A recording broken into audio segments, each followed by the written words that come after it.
দ্বিতীয় এপিসোডের শুরুতে আমরা দেখতে পারি মিস্টার হ্যারি কোয়াং এর সাথে দেখা করতে চলে আসে। কিন্তু তখন আমরা এই ব্যাপারটা জানতে পারি যে আসলে মিস্টার হ্যারি একটা মেয়ে, যে কিনা তার ফেক নাম ইউজ করে গেম খেলতো। আসলে এই মেয়েটার নাম ছিল ইয়ল। তখন তারা কথা বলতে যাবেই তখন ইয়ল তাকে সাবধান করে বলে যে ক্যাফে ওনার এখনই পুলিশকে ইনফর্ম করতে যাচ্ছে, সো তোমার এখান থেকে পালিয়ে যাওয়া উচিত। এই জন্য সে সেখান থেকে বেরিয়ে চলে আসে। পরবর্তীতে সে তাকে একটা রেস্টুরেন্টের সঙ্গে তাকে মিট করার জন্য বলে, আর সেখান থেকে সে তাকে পিক করে শহরে কোনো একটা দূরে গ্রামে একটা সিক্রেট লোকেশনে নিয়ে যায়। আর তখনই আমরা জানতে পারি এই মেয়েটা এই জায়গাতে পুরো দুনিয়া থেকে লুকিয়ে বাস করত। আসলে এই মেয়েটা কম্পিউটার অ্যাডিক্টেড ছিল, সে সারাদিন কম্পিউটার নিয়ে পড়ে থাকতো। এই জন্য সে এই সিক্রেট লোকেশনটা চয়েস করেছিল। এরপর এই মেয়েটা কোয়ানের জন্য খাবার রান্না করে, যেগুলো খাওয়ার পর কোয়ান তার মায়ের কথা মনে পড়ে যায়, কারণ সে অনেক সময় জেলের পচা খাবার খেয়ে পার করেছে। এই জন্য সে অনেকটা ইমোশনাল হয়ে পড়ে। আর একটু পরে আমরা দেখতে পারি তার গেমের মধ্যে অনেক টিম মেম্বারও সেখানে চলে আসে। আর এখন তারা সবাই চাইছিল কোয়ানকে সাহায্য করতে, যেমন করে কোয়ান গেমের মধ্যে তাদের সাহায্য করত। আমরা দেখতে পাই ইয়োল অলরেডি তাদেরকে ইনফর্ম করে সমস্ত ব্যাপারগুলো জানিয়ে দিয়েছিল, আর সেই কেস সম্পর্কে রিসার্চ করে সমস্ত ফুটেজগুলো কালেক্ট করে নিয়েছিল। আর এখন চাইছিল এই সমস্ত ডকুমেন্টগুলো ভুলগুলো বের করে যে কোনো ওয়েতে কোয়ানকে নির্দোষ প্রমাণ করার জন্য। তারা প্রথমে রিসেন্টলি হয়ে যাওয়া প্রত্যেকটা হাই প্রোফাইল কেস নিয়ে ঘাটাঘাটি শুরু করে। আর যখন সমস্ত কেসগুলো ফুটেজ এক জায়গায় করে তখন তারা এখানে একটা কমন জিনিস দেখতে পায়, সেটা ছিল একটা বিয়াপ। আর যখন এটা সম্পর্কে ইয়োর ভালো করে আরও রিসার্চ শুরু করে তখন এটার মালিক সম্পর্কে জানার ট্রাই করে। তখন তারা জানতে পারে এটা একটা সাব ইয়ার্ড নামে কিনা হয়েছিল, মানে একটা কোম্পানির নামে। এরপরে কোয়ান তার বন্ধুদেরকে নিয়ে সাব ইয়ার্ডে লুকিয়ে চলে যায়। এখানে তারা দুটো লোককে দেখতে পারে, যারা একটা বক্সের মতো জিনিসে একটা গাড়িতে ভরে সে জায়গায় যাচ্ছিল। এই জন্য কোয়ান তাদেরকে ফলো করতে একটা বিল্ডিংয়ে চলে আসে। আর তখন তারা এই জিনিসগুলো জানতে পারে যে এই বিল্ডিংয়ে আসলে নোজো ইয়াং নামের ফেমাস একটা অ্যাক্টরের ঘর ছিল। এরপর যখন কোয়ান লুকিয়ে গিয়ে সেই বক্সটা চেক করে তখন সে দেখতে পারে এই বক্সের মধ্যে নোজো ইয়াং এর লাশ ছিল। আসলে সেই দুইটা লোক তার লাশকে বক্সের মধ্যে ভরে তার বাড়ি থেকে নিয়ে এসেছে। এই জন্য কোয়ান লুকিয়ে সমস্ত ব্যাপারটা দেখার ট্রাই করে। সে দেখতে পারে এখানে কিছু স্পেশাল এজেন্ট এসে এই লাশের সমস্ত প্রমাণগুলো রেডি করা শুরু করে। মানে তারা বিভিন্নভাবে ডিএনএ স্যাম্পল, চুলের স্যাম্পল এবং জিনিসগুলো ঘরের মধ্যে ছড়িয়ে ছিটিয়ে দেওয়া শুরু করে। আর একটু পরে কোয়ান এই জিনিসটাও জানতে পারে যে আসলে এই সমস্ত জিনিসগুলোর পেছনে মাস্টার মাইন্ড আর অন্য কেউ না, সেটা হচ্ছে তার নিজের উকিল মিন। আর তখন এই ব্যাপারটা আমরা জানতে পারি নোজো ইয়াংকে মেরেছিল সুনামের একটা বড় বিজনেসম্যানের মেয়ে। আর তার মা আর তার মেয়েকে জেলে যাওয়ার হাত থেকে বাঁচানোর জন্য মিনকে অর্ডার দিয়েছিল যাতে করে সে একটা ফেক কিছু ডকুমেন্ট রেডি করে অন্য কাউকে কেসের মধ্যে ফাঁসিয়ে দেয়। এরপর আমরা দেখতে পারি মিন বাড়ির মধ্যে একটা স্পেশাল রুম ছিল, যে রুমটা শুধুমাত্র তার ফেসের মাধ্যমে খোলা যেত। এখানে একটা সুপার ইন্টেলিজেন্স কম্পিউটারের সাহায্যে সে একটা ডাটাবেস থেকে অন্য একটা মেয়েকে খুঁজে বের করার ট্রাই করে, যার উপরে সে হত্যার দায়ভার চাপিয়ে দিতে পারবে। আর এমন করে সে ফাইনাল একটা মেয়েকে খুঁজে বের করেও ফেলে। যদিও এই মেয়েটার নজরুর সঙ্গে কোনো লেনদেন ছিল না, সে তার জীবনটা খুব আরামাইশে পার করছিল। কিন্তু সে হয়তো বা এই জিনিসটা জানতো না যে কয়েকদিন পরে তার সঙ্গে কি হতে যাচ্ছে। এদিকে কোয়ান নজরুর ঘর থেকে নজরুর একটা পিকচার চুরি করে নিয়ে আসে, যেটার মধ্যে মেনের এজেন্টরা অন্য কারো ফিঙ্গারপ্রিন্ট রেখে চলে গিয়েছিল। আসলে সে এটা নিয়ে ইয়নকে দিয়ে দেয়, যাতে করে ইয়ন এটাকে স্ক্যান করে সেই জিনিসটা বের করতে পারে যে আসলে মেন পরবর্তীতে কাকে টার্গেট করতে যাচ্ছে। আর একটু সময়ের মধ্যে ইয়ন এই জিনিসটা বের করেও ফেলে। আর তখন আমরা দেখতে পারি মেইন তার এজেন্টদেরকে শো এর ঘরের মধ্যে পাঠিয়েছিল, যাতে করে তারা তাকে বেহুশ করে তার চোল, নখ আর বাকি সমস্ত স্যাম্পলগুলো নিয়ে যেতে পারে। কারণ পরবর্তীতে এই স্যাম্পলগুলোকেই তারা পারফেক্ট জায়গায় প্রেস করে তাকে সেই কেসের মধ্যে ফাঁসিয়ে দেবে। আর পরবর্তীতে তাকে কল করে তারা নজর ঘরে যাওয়ার জন্য বলবে। তবে এতক্ষণে কোয়ান শো এর মোবাইল ট্র্যাক করে ফেলেছিল, এই জন্য সে সমস্ত কলগুলো শুনেছিল। আর তখনই সেই জিনিসগুলো বুঝতে পারে এটাই হচ্ছে সেই আসল ভয়েস, যে ভয়েসটা তাকে কল করে সেই মেয়ে ঘরে ডাকা হয়েছিল। আসলে কোয়ানের কেসে সেই মেয়ের খুনও হয়তো কোনো এক বড় লোকের ছেলেই করেছিল, কিন্তু তাকে বাঁচানোর জন্য নির্দোষ কোয়ানকে এমন করে ফাঁসিয়ে দেওয়া হয়েছিল। আর তার বিরুদ্ধে সমস্ত প্রমাণগুলো কালেক্ট করা হয়েছিল। তো এরপরে কোয়ান সেই মেয়েটার সঙ্গে মিট করতে চলে আসে। আসলে সে তাকে কিডন্যাপ করার জন্য একটা প্ল্যানিংও বানিয়েছিল। তবে যখনই সে তাকে ধরতে যাচ্ছিল তখনই লাস্ট মুহূর্তে সেই মেয়েটা একটা বাইকের পেছনে উঠে সেখান থেকে পালিয়ে যায়। এই জন্য কোয়ান গাড়ি দিয়ে তাদেরকে ফলো করা শুরু করে, কিন্তু মাঝপথে গিয়ে তার গাড়িটা নষ্ট হয়ে যায়। তবে তখন তারা দেখতে পারে কোনো ওয়েতে পল তার লোকজনকে সেখান থেকে কোয়ানকে ধরে নেওয়ার জন্য যায়। পল তার লোকজনকে পাঠিয়ে সেই কোয়ানকে ধরে নিয়ে সেখান থেকে নিয়ে যায়। আসলে আমরা জানতে পারি পলও কোনো রকমের জেল থেকে বেরিয়ে চলে এসেছিল, আর এখন সে কোয়ানকে ধরে একটা নিরিবিলি জায়গায় নিয়ে তাকে আচ্ছা রকমভাবে ধোলাই করে। আসলে যেহেতু জেলের মধ্যে সে তার উপর আক্রমণ করেছিল, এই জন্য পল একটা প্রতিশোধ নেওয়ার জন্য এখানে এসেছিল। তবে তখনই ইও সোয়ার টিমকে খবর দিয়ে দেয় যে কোয়ান এই বিল্ডিংয়ের মধ্যে আছে। এই জন্য সোয়ার টিমও তাকে ধরার জন্য খুব দ্রুত সেখানে চলে আসে।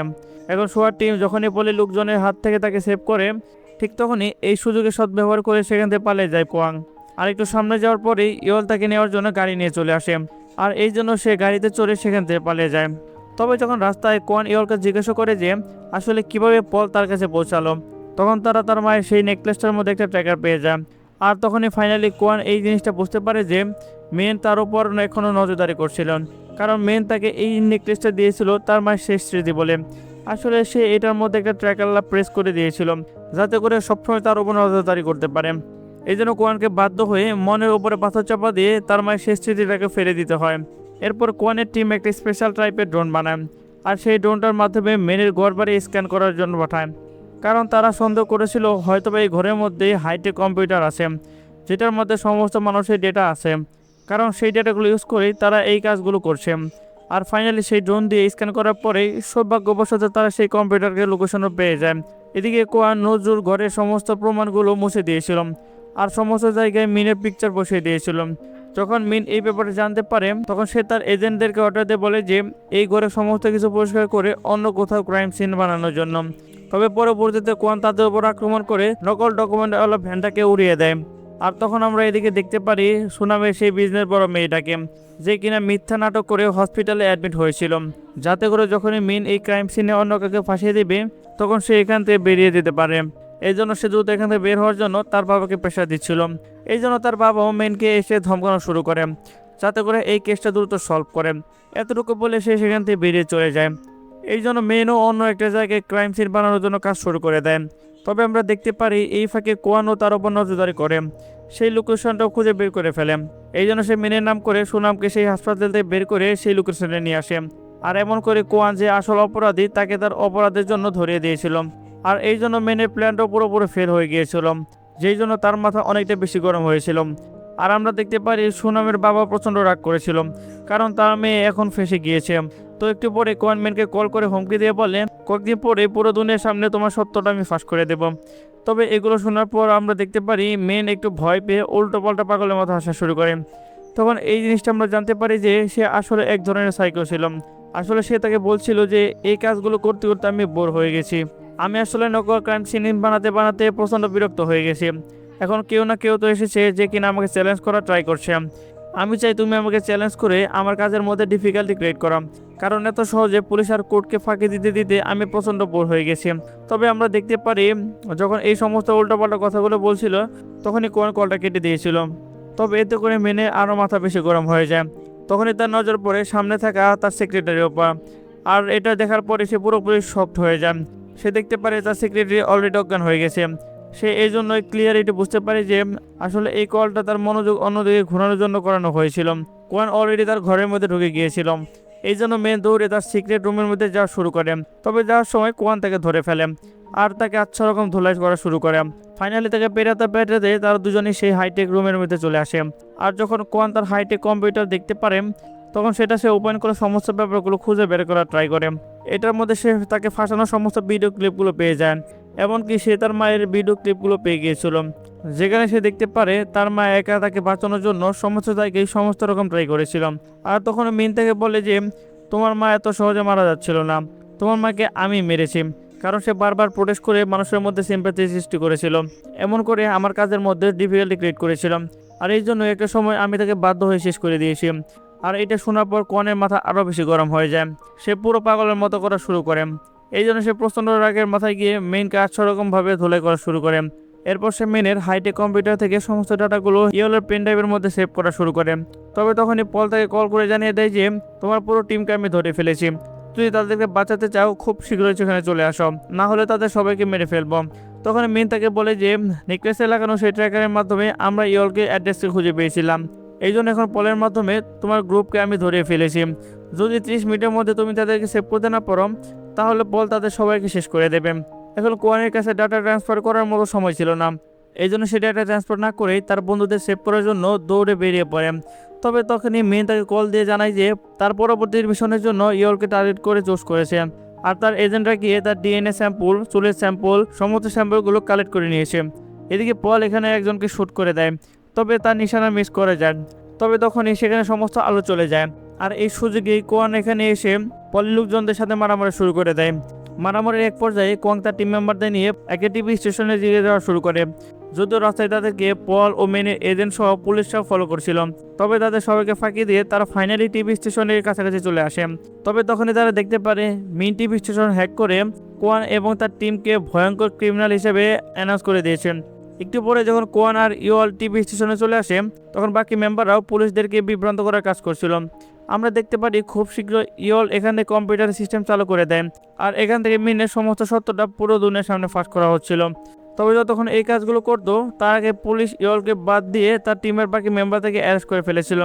আমরা দেখতে পারি তারা কোয়ানের গাড়িটার চারপাশে ঘিরে ফেলেছিল, যেন কোয়ানকে বাধ্য হয়ে দু হাত উঁচু করে বাইরে বেরিয়ে আসতে হয়। আর তখন এই সমস্ত ব্যাপারগুলো পুরো দেশবাসী লাইভে দেখছিল। এখন এগুলো দেখার পর মেন অনেক বেশি হ্যাপি হয়েছিল, তবে খুব শীঘ্রই তার হাসি মুখটা মাটির সাথে মিশে যায়, কারণ হঠাৎ সে দেখতে পারে সে তার কমান্ড সেন্টারে অ্যাক্সেস হারিয়ে ফেলেছে। তার এখন মনে পড়ে কোয়াংয়ের পেনড্রাইভ এখন পর্যন্ত তার কম্পিউটারে কানেক্ট করা ছিল। আসলে সেই পেনড্রাইভের সাহায্যে ইওল তার কম্পিউটার সমস্ত ডাটাগুলো হ্যাক করে নিয়ে গিয়েছিল, এই জন্য এখন তার কম্পিউটার আর কোনো কাজের না। আমরা দেখতে পারি ইওল মেনে কম্পিউটার থেকে পাওয়া সমস্ত ডাটাগুলো এক জায়গায় করে, সেগুলোর মাধ্যমে সমস্ত প্রমাণগুলো ম্যানেজ করে মেনের কুকীর্তিগুলো পুরো দুনিয়ার সামনে দেখানো শুরু করে। সে দেখিয়ে দেয় যে কিভাবে মেন আসলে অপরাধীদেরকে বাঁচানোর জন্য তাদেরকে সাইডে সরিয়ে দিয়ে ভিন্ন অপরাধীদেরকে ভিন্ন ডকুমেন্টে ক্রিয়েট করে তাদেরকে কিভাবে ফাঁসিয়ে দিত, আর এমন করে কিভাবে সে কোটি কোটি টাকা ইনকাম করতো। এরপরে কোয়ানের কেসটা সবার সামনে দেখানো হয়, যেখানে তারা দেখতে পারে কিভাবে কোয়ানকে ফাঁসানো হয়েছিল। আর এই সমস্ত ব্যাপারগুলো যখন সবাই দেখতে পারে, তখন তারাও এই জিনিসটা বুঝতে পারে যে তারা কোয়ান এবং বাকি যে ক্রিমিনালরা তাদের সম্পর্কে কি উল্টাপাল্টা চিন্তা করেছিল। এখন যখন মেন জানতে পারে তার সমস্ত ব্যাপারগুলো ফাঁস হয়ে গেছে, তখন সে তার গাড়ি নিয়ে পালানোর চেষ্টা করে, কিন্তু গাড়িটা ঢুকিয়ে দেখে তার গাড়ি স্টিয়ারিং সরিয়ে রাখা হয়েছে, এই জন্য সে কোথাও পালিয়ে যেতে পারে না। কিন্তু তখনই পুলিশ এসে তাকে অ্যারেস্ট করে ফেলে। তবে এখন পর্যন্ত এখানে সমস্ত মানুষ এই জিনিসটা ক্লিয়ারলি জানতো যে হয়তোবা এটার পেছনে বড় কোনো মাফিয়ার হাত আছে, যে কিনা এখন পর্যন্ত পর্দার আড়ালেই আসে। এদিকে কোয়ান এবং তার টিমকে সসম্মানে মুক্তি দেওয়া হয়, অন্যদিকে মেনকে জেলের মধ্যে নিয়ে যাওয়া হয়, যেখানে পলও ছিল। এই জন্য সে যখন পলের দিকে তাকায়, তখন আমরা দেখতে পারি পল তার উপর প্রচণ্ড রাগ করছিল। তার মানে এই জিনিসটা ক্লিয়ারলি বুঝতে পারি যে তার জেলের লাইফটা কোনোভাবে এতটা সহজ হতে যাচ্ছে না। আর এমন একটা দৃশ্য দিয়ে আমাদের মুভিটা শেষ হয়ে যায়। তো কেমন লাগলো আমাদের এই অসাধারণ কোরিয়ান মুভিটি? যদি ভালো লেগে থাকে তাহলে অবশ্যই চ্যানেলটা সাবস্ক্রাইব করে দিবেন, কারণ এইরকম মুভি আরও সামনে আসতে চলেছে। তো সে পর্যন্ত সবাই ভালো থাকবেন, সুস্থ থাকবেন, আল্লাহ হাফেজ।